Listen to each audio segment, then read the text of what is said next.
Donald Trump ने सत्ता संभालने के 11-12 दिनों में ही 25,000 से ज्यादा अवैध प्रवासियों को हिरासत में ले लिया है। इनमें 1700 अवैध प्रवासी भारतीयों को भी हिरासत में लिया गया है। बताया जा रहा है कि ट्रंप ने अमेरिका में 15 लाख अवैध प्रवासियों की लिस्ट तैयार की है, जिनमें 18,000 भारतीय भी हैं। डोनाल्ड ट्रंप पहले ही कई देशों के अवैध प्रवासियों को अमेरिका से निकाल चुके हैं, मगर पहली बार अवैध प्रवासी भारतीयों का नंबर आया है।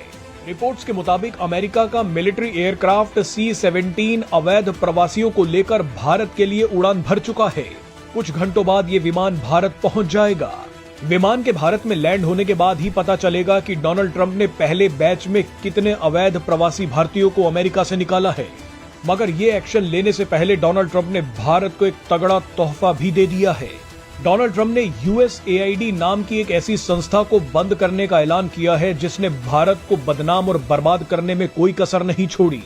USAID यानी United states agency for international development. इस एजेंसी के नाम में डेवलपमेंट जरूर लगा है, लेकिन इसका काम कई देशों में सरकार गिराना और बड़े बड़े विरोध प्रदर्शन करवाना है।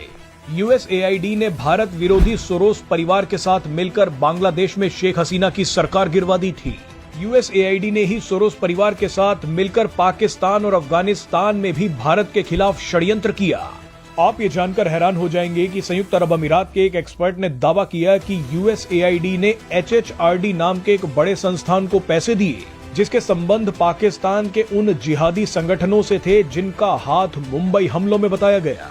बताया जाता है कि USAID भारत में कई NGOs को फंडिंग देती है। दावा किया जा रहा है कि ये NGOs भारत में फेमिनिज्म, LGBTQ, संविधान बचाओ और मुस्लिम खतरे में है वाला एजेंडा चलाते हैं। कई NGOs तो भारत में धर्म परिवर्तन का रैकेट भी चला रहे हैं।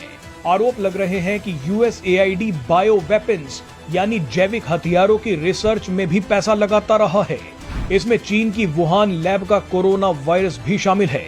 आपको याद होगा कि जब कोरोना वायरस फैलना शुरू हुआ था तो कई भारत विरोधी लोगों ने पहले से ही बोलना शुरू कर दिया था कि कोरोना से भारत में करोड़ों लोग मरेंगे।